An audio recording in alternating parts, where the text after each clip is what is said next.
会学園生徒会開則3つ見られたら見せ返せ。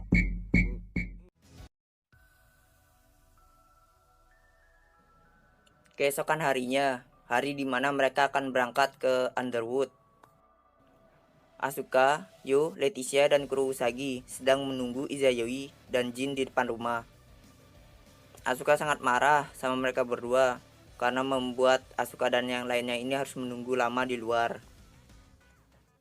Lalu beberapa saat kemudian, Izayoi dan Jin pun datang. Tapi anehnya, Izayoi tidak memakai headphone-nya, melainkan headband. Kurosagi melihat itu, kaget, lalu bertanya-tanya kepada Izayoi apa yang terjadi. Izayoi menjawab, kalau aku tidak apa-apa, hanya saja headphoneku itu hilang, aku lupa menaruhnya. Dan kalau tanpa itu, rambutku ini akan berdiri terus. Maka dari itu, aku memakai headband ini. Sudahlah, jangan membahas itu. Yang lebih penting, aku mau melakukan sesuatu. Izayoi mendekat, lalu mengubah daftar orang yang akan berangkat ke Underwood sekarang. Yang awalnya yang akan berangkat sekarang itu Asuka, Jin, Kurosagi, dan Izayoi menjadi Asuka, Jin, Kurosagi, dan Yo. Yo bertanya pada Izayoi, apakah kau yakin dengan ini? Izayoi menjawab, walaupun itu benda tua, tapi jika tanpa itu rambutku akan berdiri terus, jadi mau bagaimana lagi? Dan juga benda itu sangat menggangguku jika aku tidak menemukannya. Anggota anonim yang mendengar itu memandang Izayoi dengan rasa terkejut. Mereka semua berpikir bahwa headphone itu pasti sangat berharga bagi Izayoi. Sampai-sampai Izayoi lebih memilih mencari headphone-nya daripada pergi ke Underwood sekarang. Yo yang tadinya menunjukkan ekspresi kosong di wajahnya, tapi setelah mendengar itu ekspresinya menjadi gembira, senang. Yo mengucapkan terima kasih ke Izayoi dengan senyuman yang bahagia. Setelah itu, mereka semua melambaikan tangan mereka ke Izayoi dan Leticia. Lalu mereka berangkat. Leticia khawatir ke Izayoi. Leticia bertanya pada Izayoi, apakah itu tidak apa-apa? Kan seharusnya kau yang pergi sekarang. Kalau memang itu tentang headphone, biar aku saja mencarinya. Izayoi bilang ke Leticia kalau kau tidak akan bisa menemukannya karena pelakunya ini pasti menyembunyikannya di suatu tempat yang hanya dia saja yang tahu. Saat mendengar jawaban dari Izayoi, wajah Leticia menjadi tegang. Leticia berprasangka pada seseorang yang ada di dalam komunitas. Tapi Leticia tidak yakin dengan prasangkanya. Jadi Leticia memutuskan untuk bertanya kepada Izayoi siapa pelakunya. Izayoi menyimpulkan bahwa orang yang paling mencurigakan itu Yo, tapi Yo bukan orang yang seperti itu. Maka dari itu, pelakunya pasti orang yang dekat dengannya. Leticia menekan Izayoi agar memberitahu siapa pelakunya. Tapi Izayoi mengelak pertanyaannya. Izayoi tidak ingin memberitahu siapa pelakunya. Izayoi bilang, lupakanlah saja. Mungkin beberapa hari lagi headphoneku akan muncul kembali.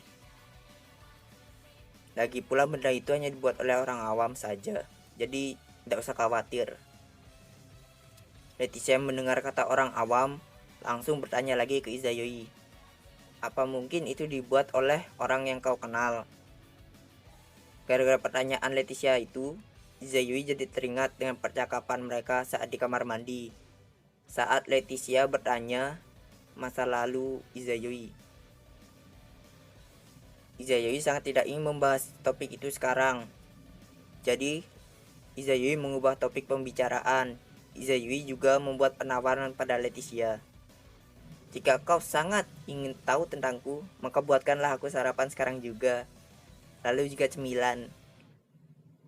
Leticia mengangkat roknya sambil membungkukkan badannya dan berkata, baiklah tuanku. Seperti pelayan-pelayan yang ada di anime.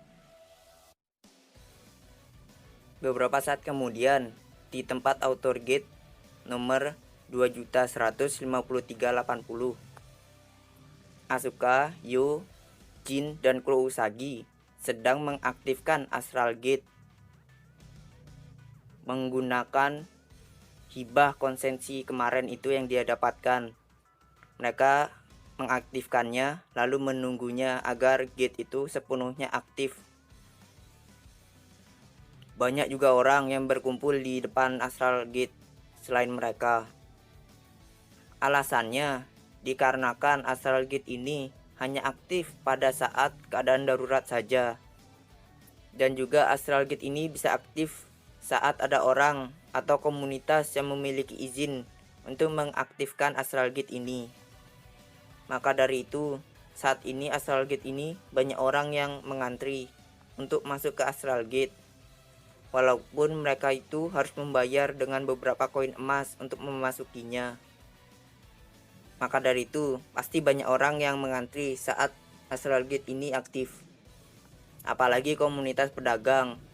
Mereka pasti menunggu momen-momen ini. Momen dimana Astral Gate ini aktif.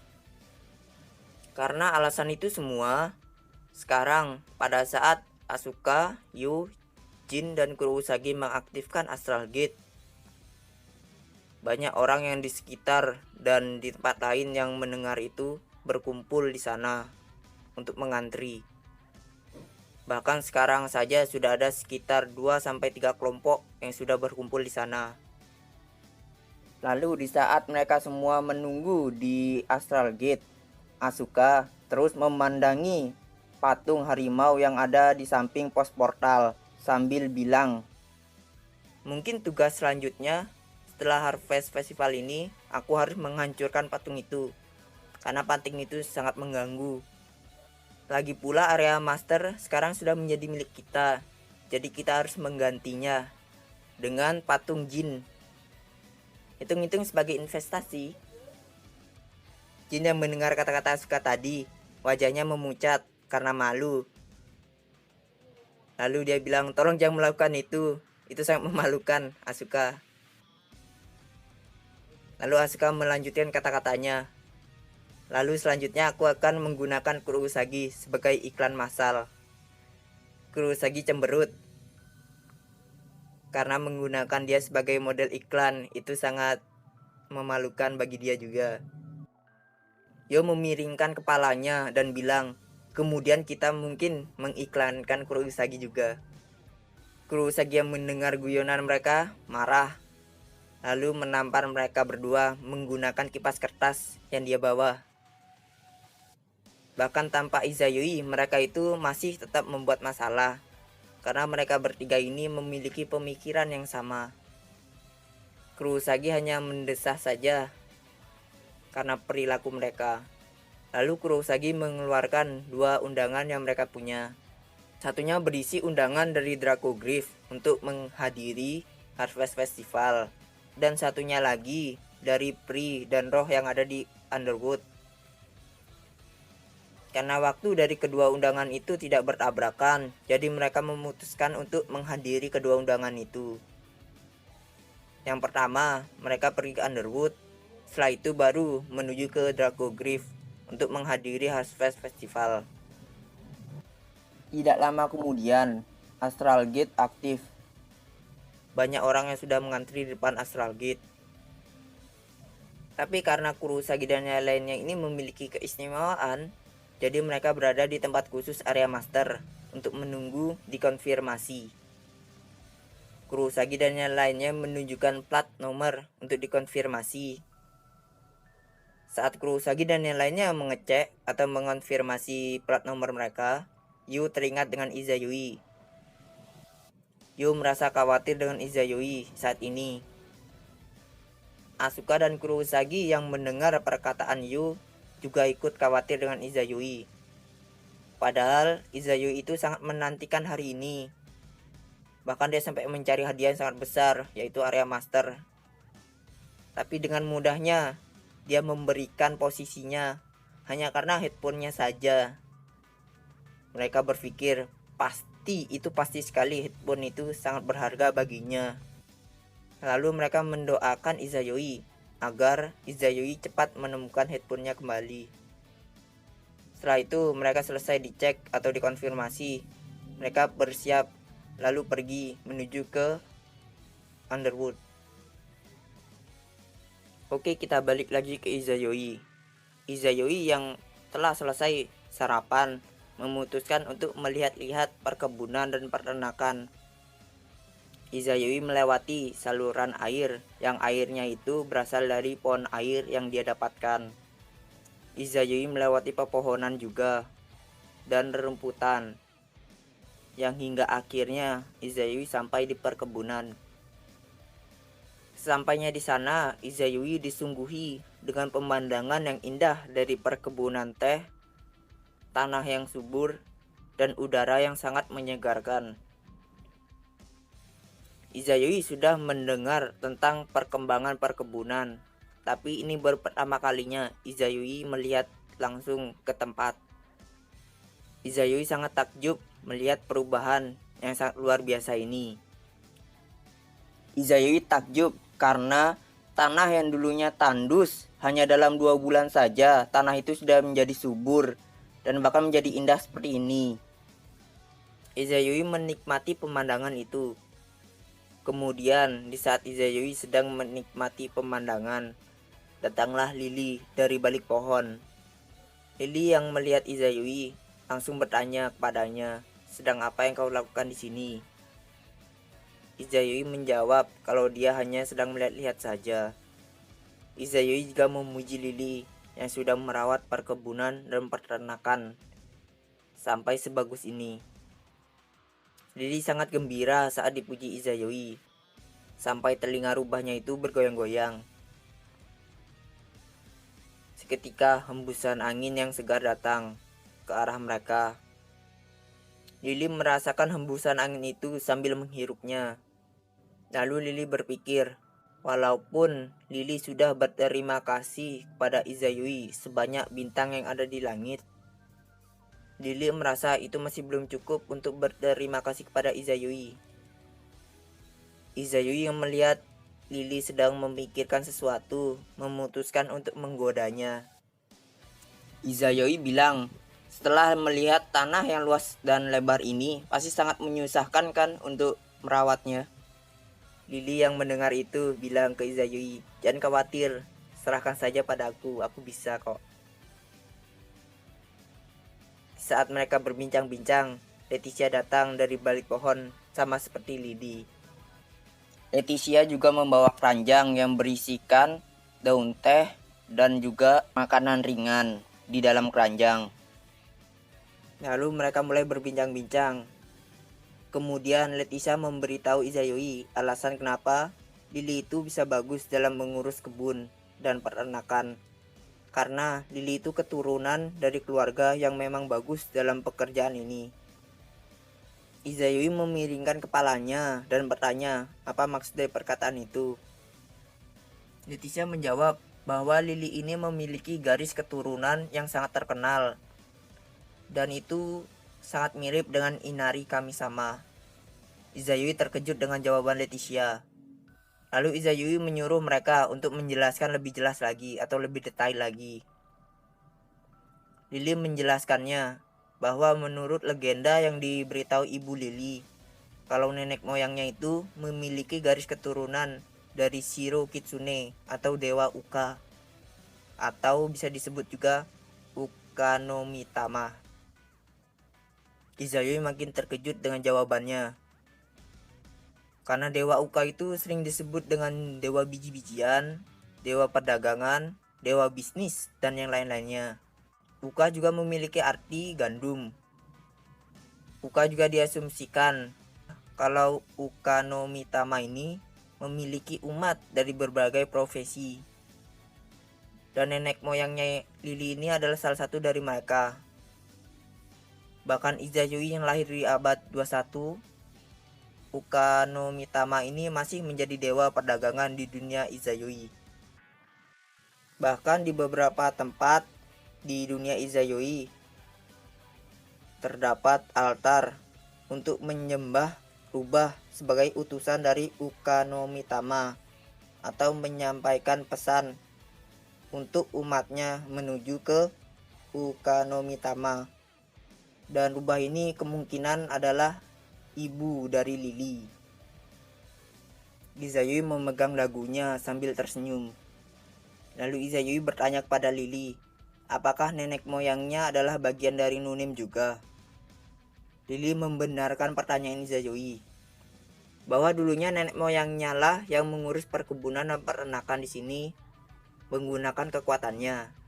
Dan sekarang sebagai generasi ke-9, yaitu ibunya lah yang mewarisi kekuatan neneknya itu dan menggantikan generasi sebelumnya untuk merawat perkebunan dan peternakan di sini.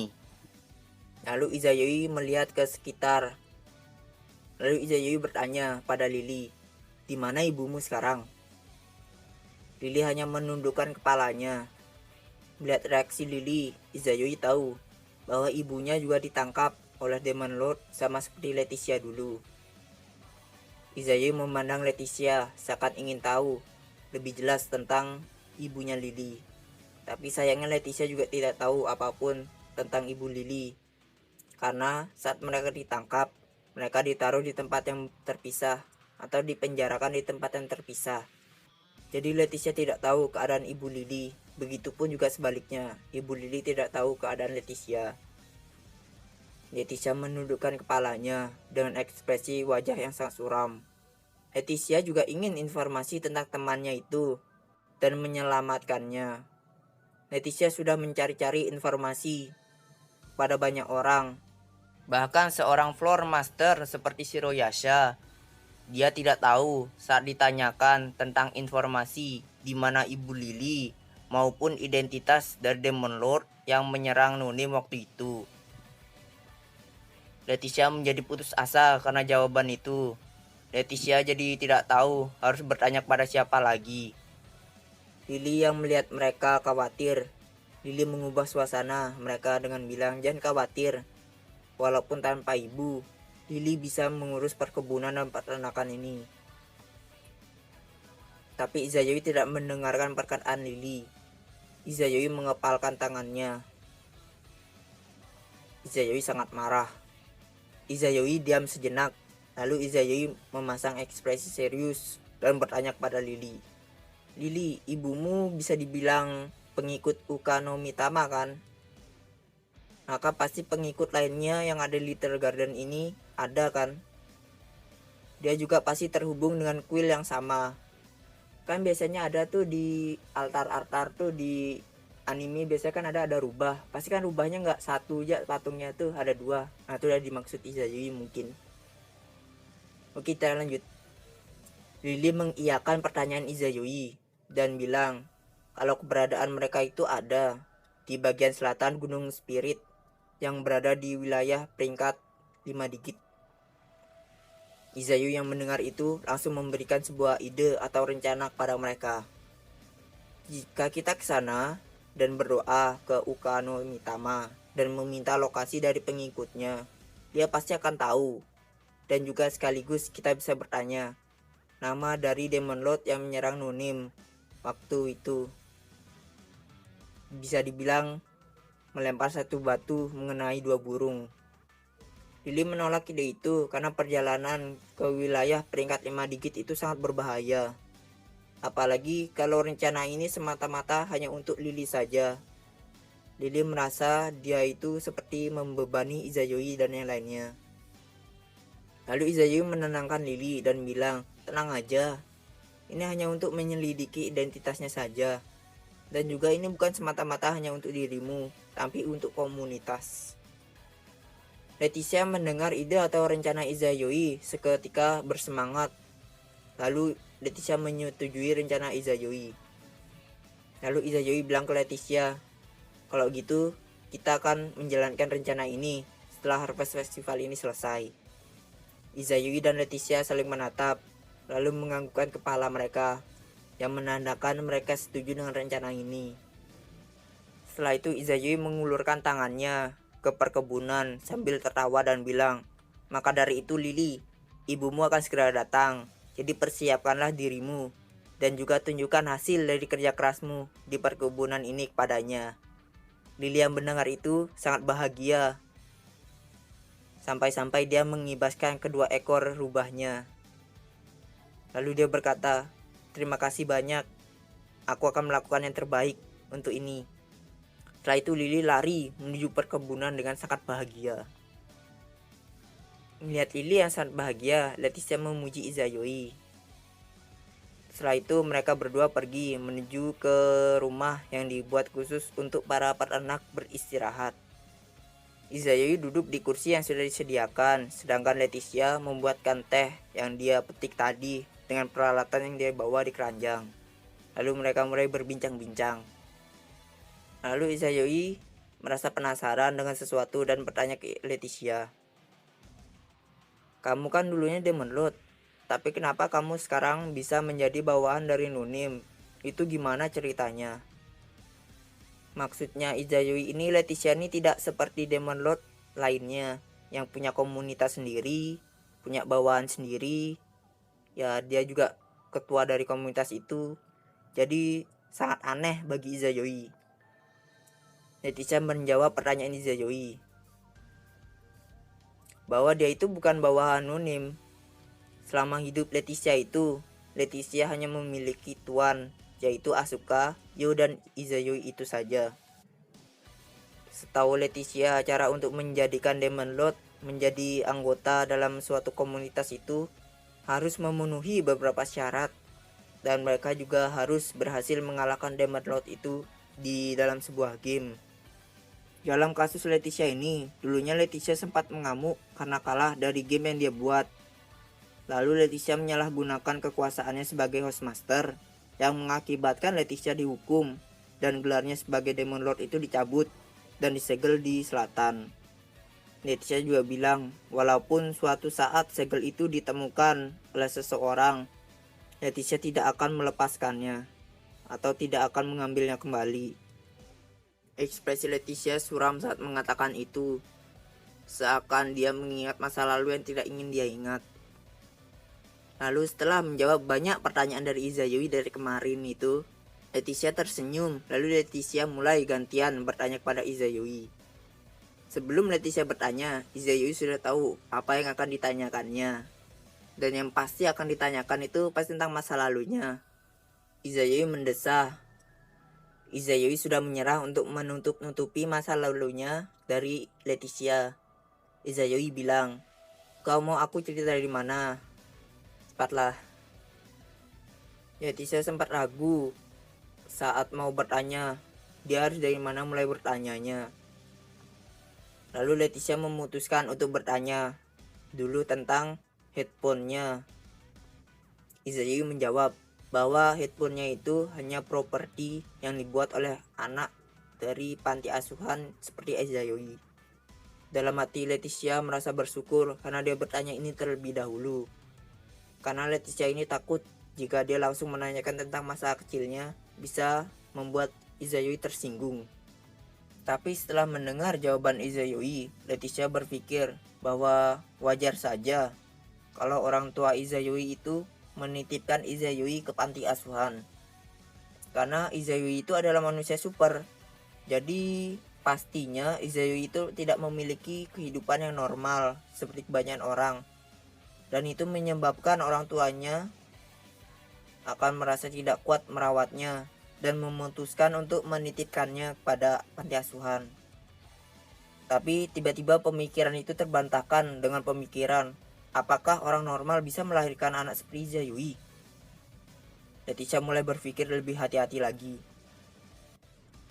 Leticia berpikir, dikatakan bahwa kalau Asuka itu adalah seorang pemimpin dari sektor keuangan, maka tidak akan aneh jika nenek moyangnya itu dulunya pernah berhubungan dengan sesuatu yang bukan manusia. Adapun juga Yo, walaupun bukan kekuatan aslinya, tapi kekuatan itu dibuat langsung oleh ayahnya. Yang bisa jadi ayahnya itu adalah seorang alkemis karena bisa membuat seperti itu.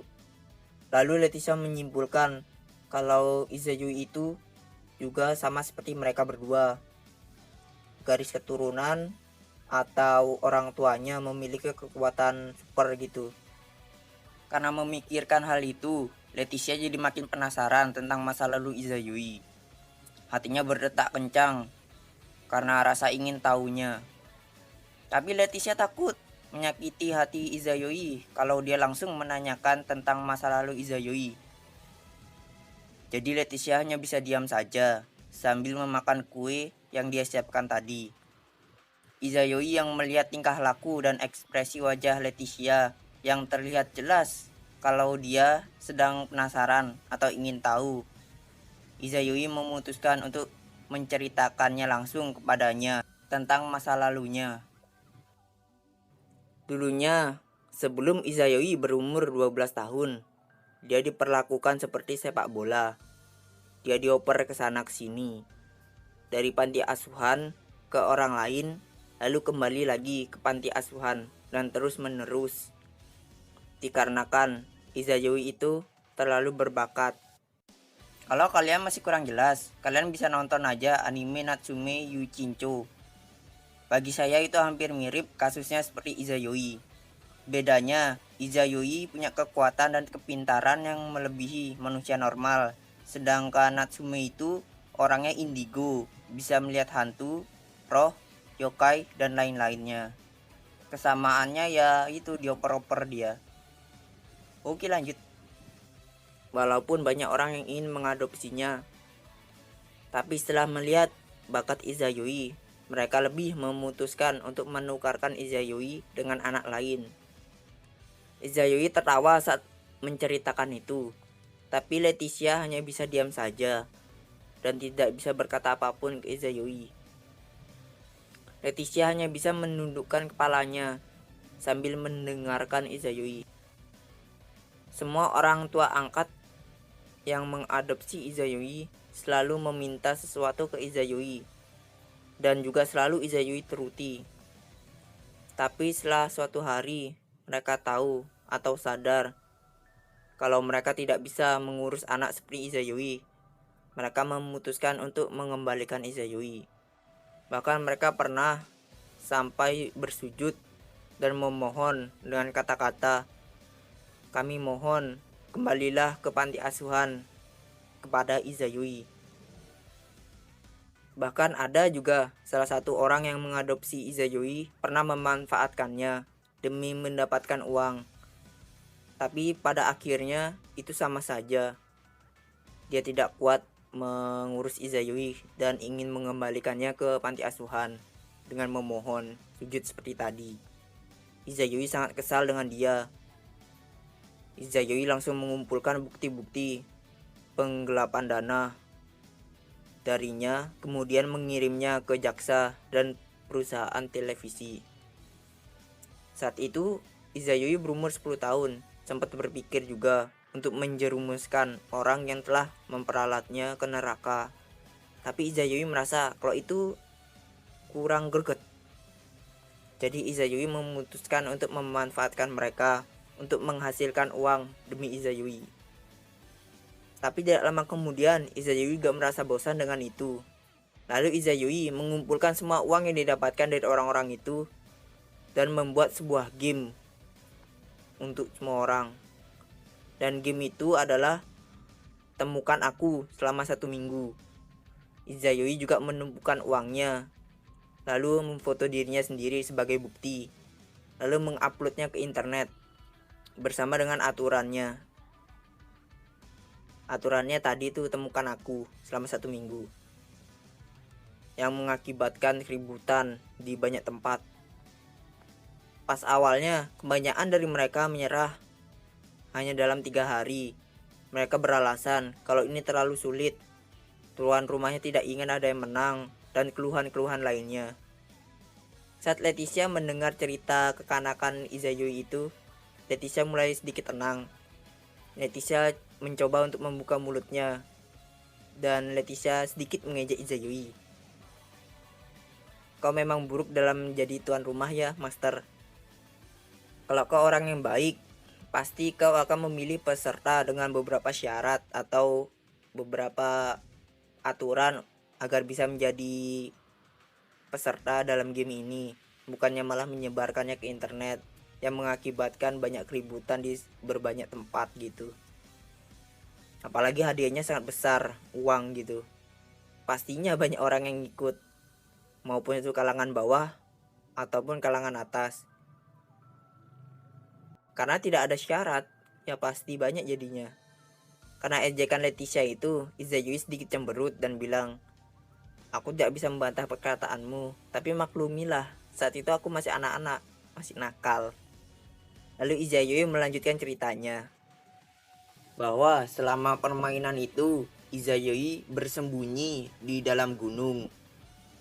Dia bersembunyi di sana sambil duduk dan menunggu seseorang yang datang. Suhu di dalam gunung mulai menurun dikarenakan pada saat itu adalah akhir dari musim panas dan awal dari musim gugur. Jadi ya suhu di sana itu agak sedikit dingin. Izayui terus menunggu walaupun pas itu terjadi badai dahsyat yang menerjang Izayui. Tapi Izayui masih menunggu. Walaupun juga ada gemuruh dan petir menyambar di sekitar wilayah Izayui. Izayui tetap terus menunggu. Tapi tidak ada yang datang. Di tengah badai keras, Izayui akhirnya menyadari bahwa tidak ada orang yang akan bisa menyelesaikan game ini. Izayui mulai merasa kalau orang-orang yang ada di sekitarnya itu orang-orang bodoh. Lalu Izayui memberikan petunjuk pada mereka yang bertanya tadi di internet. Tapi mereka tidak mengerti arti dari petunjuk yang diberikan Izayui. Izayui mulai memberikan kemudahan lagi. Izayui sengaja keluar dari gunung agar mereka mudah untuk mencarinya. Tapi tetap mereka tidak tahu di mana Izayui. Lalu Izayui memutuskan untuk kembali ke tempat persembunyiannya. Izayui menaiki bus. Izayui sangat marah pada semua orang. Izayui berpikir mungkin dia harus menghancurkan dunia dulu, baru mereka tahu di mana Izayui. Badai waktu itu sangat keras, sampai jendela bus yang dinaiki Izayui berbunyi. Lalu setelah sampainya Izayui di sana, di gunung itu, Izayui turun dari bus. Tapi sebelum Izayui turun, Izayui disuruh untuk berlindung sama supir busnya karena badai yang dahsyat itu. Tapi Izayui hanya menghiraukannya saja dan tetap berjalan menuju ke tempat persembunyiannya. Di dalam gunung itu terdapat bangunan yang sudah tidak dipakai dan Izayui bersembunyi di sana. Izayui memasuki bangunan itu. Izayui menutup pintu kaca yang sudah pecah di bangunan itu. Lalu Izayui mengambil handuk yang sudah dia bawa sebelum game dimulai dan mengeringkan badannya yang terkena badai tadi. Lalu Izayui menyalakan lentera yang dia bawa juga sebelum game dimulai. Izayui duduk sambil melihat jam. Izayui melihat kalau sekarang itu sudah jam 23 malam 56 menit di akhir game atau di hari ke-7. Yang berarti game ini akan berakhir 4 menit lagi. Izayui sangat kecewa pada semua orang. Izayui bergumam dengan rasa kecewanya. Izayui bilang, jam 23.56 menit malam. Orang yang menemukan aku 0. Lalu tiba-tiba di saat Izayui bergumam tadi, terdengar suara wanita yang melanjutkan kata-kata Izayui dari balik bayang-bayang. Jam 23.57 menit malam, orang yang menemukan Izayui 1. Izayui kaget karena respon tadi. Izayui berdiri lalu bersandar di tembok. Izayui berpikir siapa itu, apakah benar ada orang yang menemukannya. Izayui tidak mengira kalau beneran ada yang bisa menemukannya. Izayui berpikir untuk bersembunyi di suatu tempat agar dia tidak bisa menemukannya. Tapi setelah memikirkan itu sepertinya tidak akan berguna. Jadi Izayui mengangkat bahunya sambil bilang, "Selamat, kau menyelesaikan game ini. Dan aku sebagai tuan rumah akan memberikan selamat pada Anda karena sudah mendapatkan pantat saya." Dengan nada yang mengejek, wanita itu membalas perkataan Izayui dari balik bayang-bayang itu, dari balik bayangan bangunan lah. Tuan rumah ini pasti memiliki mulut yang kotor dan tajam. Kalau dipikir-pikir, apakah kau tidak ingin memperkenalkan dirimu, Izayoi-chan? Izayoi kaget karena wanita itu mengetahui nama Izayoi. Lalu Izayoi bertanya padanya, dia tahu dari mana nama Izayoi? Wanita itu bilang, tentu saja, ini kan game untuk mencari Anda. Jadi mencari identitas dari tuan rumah itu adalah cara yang tepat untuk menyelesaikan game ini. Tapi aku tidak menyangka kalau anak bermasalah seperti Anda itu ada di dunia ini. Telah berpindah-pindah panti asuhan sebanyak 24 kali. Bergonta-ganti orang tua angkat sebanyak 31 kali. Dan 21 diantaranya itu telah dihukum karena telah melakukan sebuah kesalahan atau kejahatan. Tapi aku tidak berpikir kalau anak seperti kau itu bisa membuat perangkap di sekitar gunung ini. Lalu wanita itu melemparkan kabel piano ke Izayoi dari balik bayangan. Izayoi kaget karena kabel itu adalah perangkap yang dia taruh di dekat koper yang berisikan uang Izayoi. Tapi Izayoi juga merasa aneh kepadanya karena dia berhasil menghindari perangkapnya, tapi dia tidak mengambil uangnya. Tapi dia malah kesini. Izayoi bertanya kepada wanita itu, apakah kau yakin tidak mengambil uangnya? Wanita itu menjawab, aku lebih tertarik denganmu daripada uang itu. Tapi itu pasti akan terjadi kan? Lalu wanita itu menjelaskan ke Izayoi bagaimana dia tahu di mana letak uangnya dan di mana Izayoi bersembunyi. Wanita itu juga mengejek Izayoi kalau game yang dia buat itu sangat menyesatkan bagi banyak orang. Karena di game ini tidak ada persyaratan untuk memilih peserta. Jadi itu sangat jelek, sangat tidak layak dijadikan sebuah game gitu. Izayoi sangat kesal karena ejekan itu. Wanita itu tertawa. Lalu wanita itu juga memberitahu Izayoi cara membuat game yang benar. Awalnya Izayoi kesal dengan perkataannya, tapi di lain sisi juga Izayoi sangat senang karena perkataannya itu Izayoi bisa belajar lebih lagi. Maka dari itu Izayoi tidak membalas perkataannya. Lalu wanita itu mulai mendekati Izayoi. Lalu setelah mendekat, Izayoi mulai bisa melihatnya secara jelas. Izayoi sangat terkejut dengan penampilannya.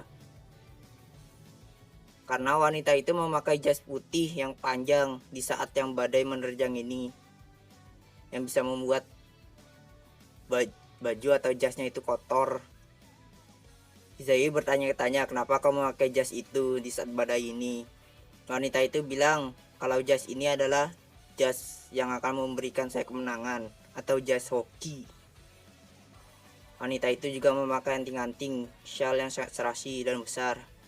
Rambutnya pendek, kulitnya putih halus. Umurnya kira-kira 20 tahunan. Izayoi mengejeknya dengan bilang obasan padanya. Wanita itu sedikit kesal karena dibilang obasan atau bisa dibilang nenek atau bibi. Wanita tua lah pokoknya. Lalu wanita itu bilang, kau sangat jahat sekali ya Izayoi-chan, memanggil gadis muda sepertiku dengan sebutan obasan. Kau seharusnya memanggil saya Kanaria One-san dengan rasa hormat karena kau sudah kalah. Izayoi menolak permintaannya dan bertanya apa maksud dari kalah tadi itu. Izayoi belum merasa kalau dia kalah. Wanita itu atau kita udah sebutlah Kanaria mengangkat bahunya dengan rasa kecewa. Lalu Kanaria bertanya kepada Izayoi dengan nada ngejek, apa sih alasanmu untuk menjadi tuan rumah? Apa hanya untuk mencari orang di seluruh dunia ini yang bisa mencarimu? Apa karena perasaan menyedihkan itu kau membuat game ini? Kalau memang begitu, aku minta maaf lah padamu karena memperlakukanmu sama sepertiku, orang profesional dalam game. Dan seharusnya aku juga tidak mengambil serius permainan ini, permainan anak-anak seperti ini. Izayui bingung dengan perkataan Kanaria. Lalu kemudian Izayui berpikir apa alasannya untuk membuat game ini. Setelah dipikir lagi, Izayui tidak menemukan alasan dia membuat game.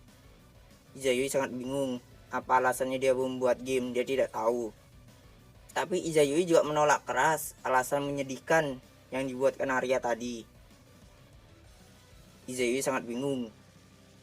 Izayui terus memikirkan alasannya dia membuat game ini.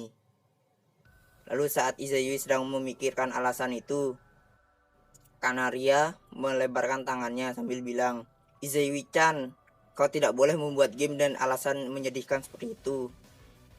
Kau ingin membuat game yang penantangnya memiliki kekuatan yang sama denganmu kan?" Lalu Kanaria juga bilang alasan-alasan kenapa Izayui tidak ditemukan, kenapa dia bisa frustasi, kenapa dia bisa kesal, yang membuat Izayui terpukul dengan perkataan Kanaria. Lalu hembusan angin yang kencang dan hujan yang turun masuk melalui lubang-lubang yang ada di bangunan itu. Petir pun juga menyambar, tapi Kanaria tidak takut. Kanaria berjalan satu langkah mendekati Izayui sambil bilang, "Saya pemenang dan Anda pecundang. Jadi kau harus mengakui kekalahanmu, Izayui-chan." Kanaria mengatakan itu sebanyak 2 kali. Izayui mundur saat Kanaria mendekat itu. Izayui bilang, "Maksudmu aku harus mengakui kekalahanku gitu?"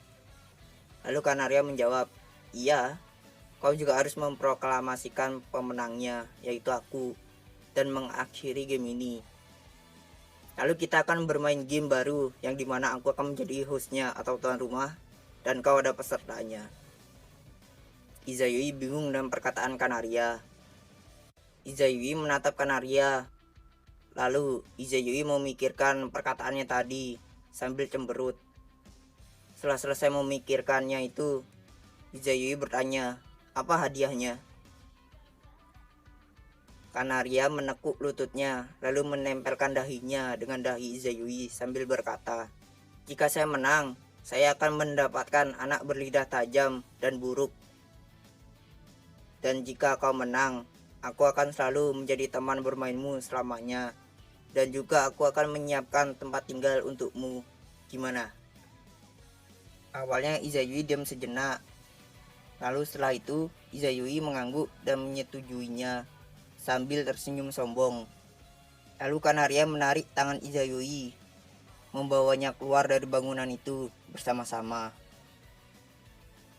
2 tahun pun berlalu, mereka berdua bermain bersama-sama dimanapun mereka berada. Sampai akhirnya Kanaria membuat panti asuhan yang khusus untuk Izayui yang bernama Panti Asuhan Kanaria. Sekian dari video saya. Jangan lupa like, share, dan subscribe-nya ya. Dan mohon maaf jika memang ada salah kata. Kalian boleh komen kok di video. See you next video. Dan goodbye.